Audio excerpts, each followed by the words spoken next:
never-ending work. You're failing God. If you were the best version of yourself and you were waking up every day trying your absolute best to be a unique and special individual, then you would not be failing God any longer, and he would not plague you with this bad luck. God created us to learn and understand ourselves and understand other people and understand the world. And what did I say earlier? I said that you don't learn a lesson or you don't appreciate something without pain. Without pain. So you have to struggle to learn anything. There's only two ways to learn things, the hard way or the harder way. If you're smart, you can learn the hard way. But in my experience, 99% of the planet only learn the hardest possible way. If the lesson's even 85% effective, they'll make the same mistake. It's only when they completely decimate and destroy an element of their life do they sit there and go, oh, oops, now I get it. No. That's how it goes. You need to get up and work so hard that even in the eyes of God, he is proud of you. God loves his creations, which show him their true potential and beauty. By getting up and trying your absolute best and becoming a man of moral standing, he will reward you and bless you. You are wasting your energy.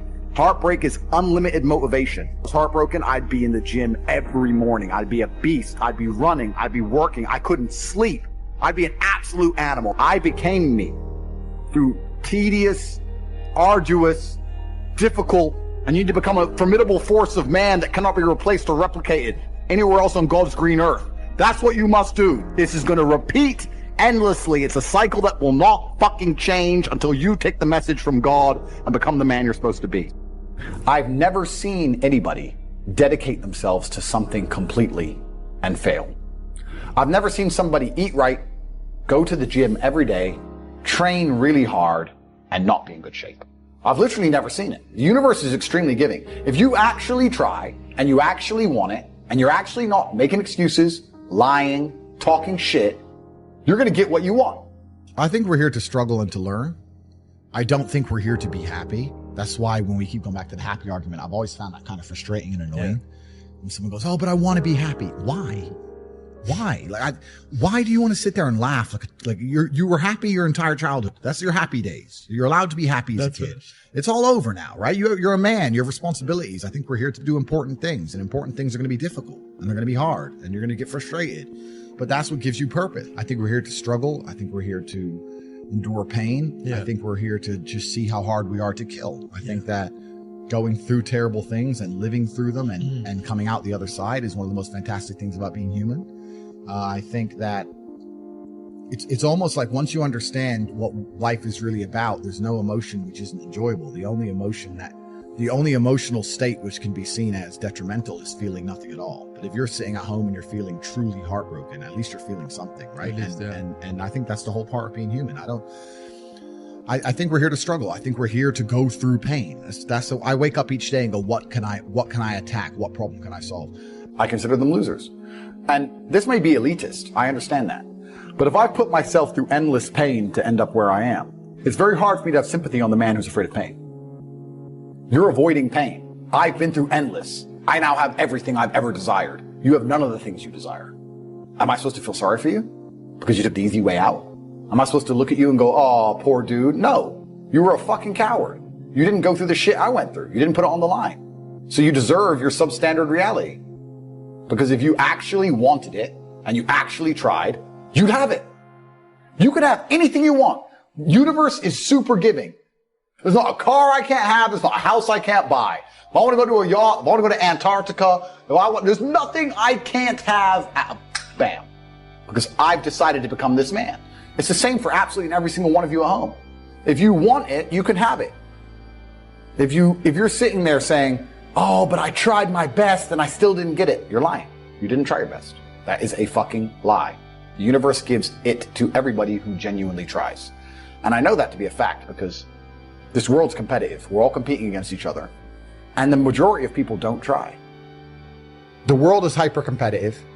If you're going to be a man who's going to sit and say, I'm just sad, you are always going to lose in competition to men like me. No. And there has to be losers for there to be winners. I am tired of sympathy. Sympathy doesn't work for anybody. I'm not going to sit here and be sympathetic for people who say they're too sad to try hard and be their best. Guess what?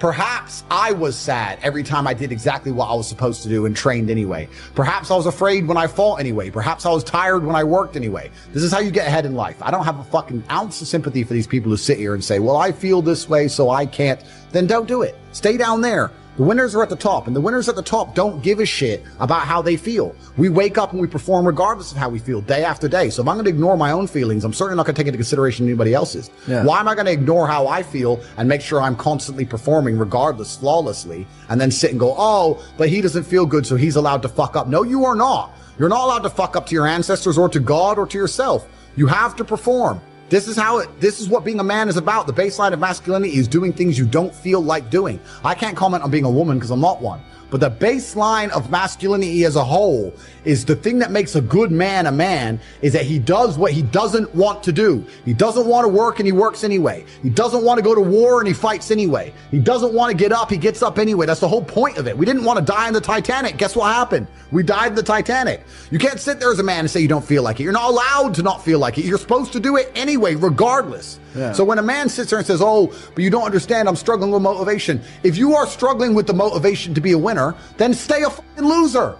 No problem. Stay a loser. Don't care. Because in my circle, there's no losers around me. Your energy is disgusting. I find it revolting. I don't like weakness around me, even near me. Even people coming up saying hello to me. If you're depressed, don't even shake my hand. I do not have time for losers on any regard. Winners only. And no matter how hard you chase pleasure and happiness, there's going to be dips and troughs in between. There's going to be come downs and downtrends. And you're going to have the juxtaposition between that time you were laughing your head off and acting giddish like a child and the time that you feel depressed as such. And I think it's much better to just adopt a very disciplined, stoic mindset. I'm always the same base level of happy regardless. If I lost all of my money today, I would be the same happy. Mm-hmm. If my net worth quadrupled, I'd be the same happiness. Yeah. As long as I'm alive and the people I care about and love are alive, and as long as God gives me the honor of doing my duties and providing for the people I care about, as long as I get to wake up and know that there's a whole bunch of people in the world who need me and I get to work hard to please them and do good for society and good for the world, then I'm a vessel of God and I'm happy enough to survive. That's all I look at it as. I don't ever consider how do I feel. That doesn't cross my mind. I have things to do. I'm too busy. I have things to do every single day. I have very important things to do, and how I feel really is not going to affect how I complete those tasks. Right. And when I speak to men, they say I'm unhappy or I need to be happier. I think that's absolutely the wrong frame of life. You're a man, you have duty, you have honor, you have things you should be doing regardless of how you feel. And the people who are obsessed with happiness or sadness, I just think it's the wrong paradigm to view the lens of life. I think you should get up and do what needs to be done. You're the person who wakes up, does work, is fantastic at it, and then takes 3 days off, you're going to lose. They say that hard work beats talent when talent doesn't work hard. That is completely true. You have to be consistent. You have to decide. Are you the kind of person who wants to make a lot of money in this life and live a life of freedom? Or are you the kind of person who wants to look back when he's 30 on his 20s or 40 on his 30s and look at that decade and go, what did I do with that decade? Well, I didn't get rich. I didn't travel the world and live like they do in Tate Confidential. What did I do? Well, I had a day off here, a day off there, a bunch of nothing days that amalgamate into this decade of nothingness, and you're just wasting your time. If you want to win, you need to be consistent.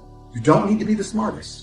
Not at all. But you have to be the guy who's there day after day. And I will guarantee you right now, IQ has nothing to do with how successful you'll be as a person. What is going to determine how successful you're going to be is, are you there every single day? Are you doing what you're supposed to do day after day? I can also apply this to sales. I knew guys who were terrible on the phone. Back in my day in sales, you used to have to call the company. I was smooth. I was the best. We had some other guys who were smooth. They'd land the deal, go buy a nice car, whatever, take a few days off, take it easy. We had people who were terrible. When I say terrible, I mean they had a thick Indian accent, didn't speak English that well, didn't know the script that well, didn't know the answers. But they were always in the top 20% of the company because they just hammered the phone. They just were on it. They needed to feed their family in Bangladesh. They didn't give a fuck. They were just calling.